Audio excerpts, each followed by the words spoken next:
Hey there, Robert here, coming at you with another Sony Vegas Pro 12 tutorial, and in this tutorial we're going to be taking a look at creating this. So there you have it, that's what we're going to be creating.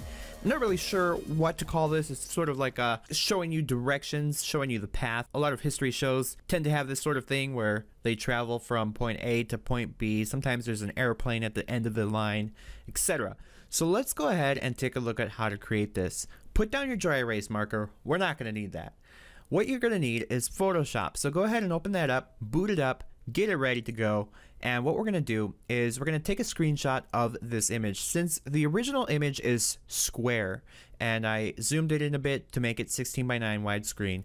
And now what I want to do is copy this image for reference. What I can do is just click this little button right here, copy snapshot to clipboard, and now that's copied to our clipboard. So open up Photoshop here. And what you're going to do is go to File New, of course, and when you have something in your clipboard, Photoshop automatically will set the width and height for that. As you can see, the preset set to clipboard. Let's go ahead and name this map and click OK. So now here we have this rectangle. What we need to do is paste that reference image we took earlier from Sony Vegas into Photoshop. You can do this with the shortcut key Control V, or as always, Edit, Paste. So there we have the map reference image. I can zoom in, of course, since this image is quite large, 1920 by 1080. I'm only at 44%, so I'm not going to lose any picture quality when I zoom in.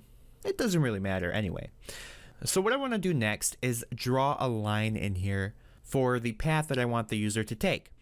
Now, I don't really want to use my mouse because it might be a little, jittery, especially if I get excited or if I had a lot of coffee. It's going to, really vary. Perhaps you can also use a tablet to get it a little better, but still you'll have the same effect if your hand is getting too excited. So what I'm going to use is the pen tool. So grab that. I have point A over here, so they're going to be starting from outside of the map. Hopefully they don't get lost. And then just sort of follow the path with the pen tool. You can hold down Control and move this around, move each anchor point around to your liking. This is not going to be perfect, of course, but let's try that, and then let's go around the corner and around this corner and then down here. I don't know why I feel like Bob Ross. Then let's go this way and this way, and then bam. Okay, so let's readjust this a bit, and that should do it. As you can see, it's not perfect, but that'll be good enough for our little line that we're going to make here. So they're going to go from point A to point B, and then hopefully they didn't forget what they came here for, otherwise it's a long way back. Through the hospital, through the river, through the park. There's a lot of different destinations, even an airport right over there in the pink. What's the pink mean? Not sure. Alright, so now that we have the line that we want, the path that we want, we're going to want to stroke this path with the brush tool. But before I do that, I'm going to have to adjust a few settings. So the first thing I'm going to do is create a new layer. So this new layer is going to be called red, or it can just be called line. Alright, and then we can rename this to map. And now I'm just double clicking to rename the layer. You can double click the background layer if you don't like it. Click OK to create a new layer from it. And then you can just press delete or drag it down to the little trash can. I like to call this Oscar the Grouch. So just, drag him down in there, he'll eat him.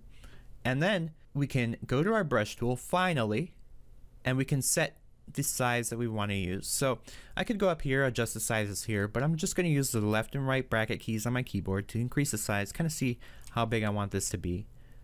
Probably like that, around 20 pixels or so. And I already clicked some. Let me undo that.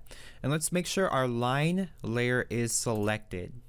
Alright, so now that that's selected, we have our brush size. I'm going to actually bring the hardness down to around 70%. It's actually 0 right now. It's a little cold in here. Okay, so now that we have that, let's choose our color. So I want this to be red. Just like that, foreground color set to red. Our brush is prepared. So now let's go back to the pen tool. And what we're going to do is just right click anywhere, and we can click stroke path. Now we want to use the brush tool. Since we just set it up over here, we want it to stroke with the brush tool. And we don't want to simulate pressure, so make sure that's not checked. Otherwise, that'll make the ends kind of smaller than the middle part. You know, it's simulating brush pressure, kind of like if we would be doing cursive. That would probably work great for that. So now that we have this set, click OK, and there we have our line. Nice and neat. So actually, while you still have the pen tool selected here, you can actually right click and choose delete path. So there's our line. Just like that, we have our nice little line. Pretty straight, pretty decent. No jitters in it whatsoever. I didn't have to press my life alert button. Okay, so now we have this line. What do we do next? Now this effect does not require any keyframing at all in Vegas. What we're gonna need to do is create a gradient. So create another new layer here, and I'm gonna name this gradient. And what we're gonna do is we're gonna start from a black color and go to white. So we can just set our colors over here back to default by clicking this little default foreground and background color button. You can also press D on your keyboard, the shortcut keys for everything, and they come quite in handy most of the time to speed up your workflow. So now that we have that set, we're gonna select the line that we have now. So all I'm gonna do is hold down Control and select the line thumbnail here. That's gonna select the line. You can see the little marching ants.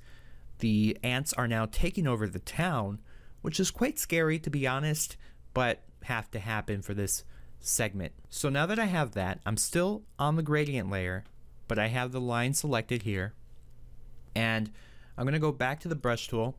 I'm gonna increase the size. At this point, brush size does not matter since we're only gonna be painting inside of the selection. But before we get started, right now we're only gonna be painting in black. Like I said, I want it to be going from black to white as a gradient. So what I need to do is go to the brush properties. I have my brush properties over here. You can also go to window brush, or you can just click this button right here, handy dandy button. I'm sure there's a shortcut key. Not entirely sure of it just yet, but I'm sure there is one. So now that we have the brush properties open here, look for color dynamics. There we go, color dynamics. Check that, make sure it's on. And we're gonna set the control to fade. And now what this is gonna do is gonna fade from the foreground to the background color. Now don't put the jitter on, because we don't want that. We don't want any jitters, like I said earlier. Set the fade control here. Now the fade control controls how quickly the colors change from the foreground to background. So right now, since this line is quite short, I'm gonna set it at 300, but if you have a longer line, you may wanna increase this a bit. You can just do trial and error. Control Z is your best friend. So 300, I'm gonna try that.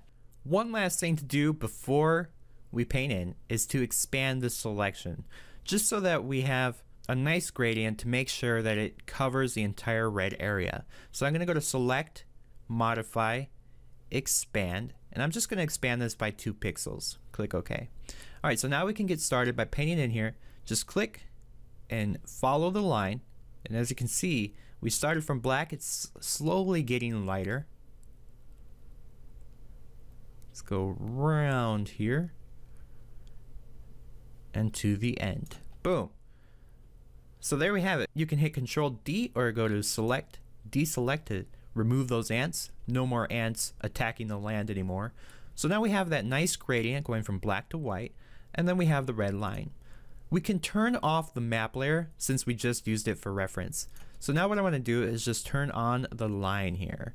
Turn it on. And then we're going to save this. Go to File, Save As, and we're going to save this as Map Red. I guess that works. Or line. Could have been line. We're going to save this as a PNG. Click Save and OK. Now we want to unview this line and view the gradient. File, Save As once again, and let's name this Map Gradient.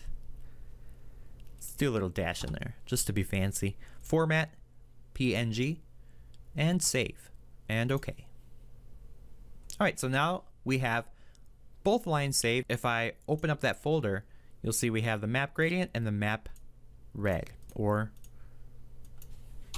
line. So now that we have these, let's go back into Vegas here, reopen that folder, and all we need to do is bring in the map line image, the red one, not the gradient.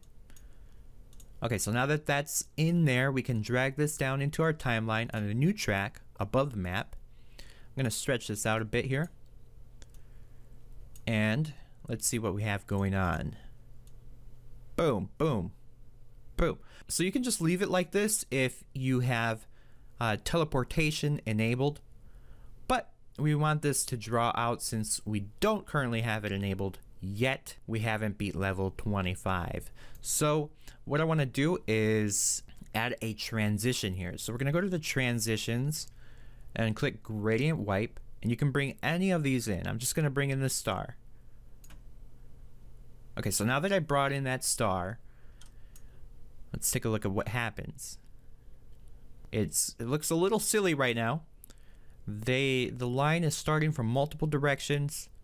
It's like this is how a zombie outbreak looks. It just starts from random spots and goes out. We don't want that. What we want to do is go into the video event effects for this gradient. Look at this thing. It's trying to have a party with everyone. It just wants to go in there.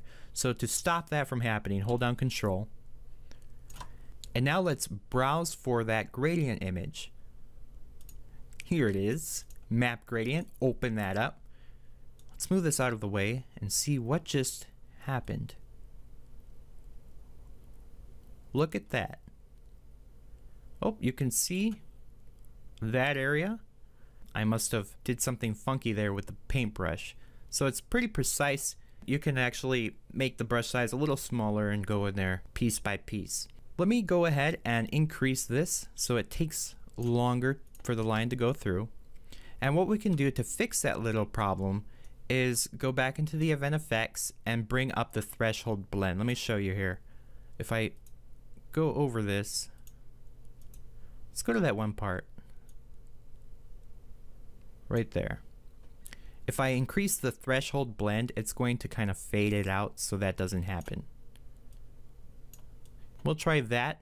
And the gradient blur is also another setting you can choose, but I usually leave that at 0. We can close out of this and preview this. Let's see how this looks. Nice and smooth. It's not too noticeable. And there, the line has come in. Now, if the person needs to go from point B back to point A, go back into the transition properties and click reverse. Now that that's set, we play this. He's going from point B back to point A. He's going back home because he forgot what he wanted. He went all the way there and now he forgot. So there you have it, creating this map line effect in Sony Vegas. Hopefully this has helped. Thank you so much for watching. If you have any questions, go ahead and leave those in the comments below. I'll do my best to answer those. Thanks again for watching, and I will see you in the next one.